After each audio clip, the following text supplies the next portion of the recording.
কোন রাজত্বে বাস করছি আমরা সেটা নিজেরাও জানি না। মুর্শিদাবাদের নিহত হরগোবিন্দ দাস, তার পুত্র এবং চন্দ্রদাসের স্ত্রী এবং বোনেরা যখন রাজ্য পুলিশের বদলে কেন্দ্রীয় তদন্তের দাবিতে হাইকোর্টের দ্বারস্থ হওয়ার জন্য কলকাতায় এসেছিলেন, তখনও ভাবেনি এমন কিছু দেখব। সল্টলেকের এক পরিচিতের বাড়িতে তারা আশ্রয় নিয়েছিলেন একটু শান্তির আশায়, আইনি লড়াইয়ের প্রস্তুতি নেওয়ার জন্য। কিন্তু সেই শান্তিনিকেতনেও যে রাজ্যের পুলিশ হানা দেবে সেটাকে জানত। পরিবারের অভিযোগ, পুলিশ মুর্শিদাবাদ থেকে শটান সেই বাড়িতে এসে হাজির হয়। উদ্দেশ্য একটাই, কোনোভাবে তাদের হাইকোর্টে পৌঁছতে না দেওয়া। আশ্রয়দাতা, যিনি কিনা একজন ক্যান্সারের পেশেন্ট, বারবার জানতে চেয়েছিলেন কেন পুলিশ তাদের বাড়িতে ঢুকতে চাইছে, কিন্তু সদুত্তর মেলেনি।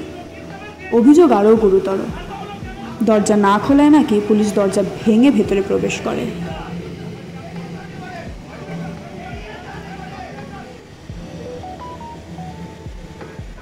তবে একটা কথা শুনেছিলাম, নিহত হরগোবিন্দ দাস নাকি সিপিএমের একজন সমর্থক ছিলেন, অথচ আজ তাদের হয়ে লড়াই লড়ছে বিজেপি।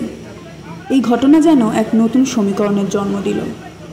প্রশ্ন জাগে, কোন রাজনৈতিক দলের সমর্থক সেটা কি ন্যায় বিচার পাওয়ার ক্ষেত্রেও একটা মাপকাঠি হয়ে দাঁড়ালো?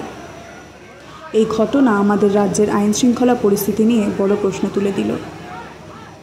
এই ঘটনার শেষ কোথায় সেটা আমরা কেউই জানি না।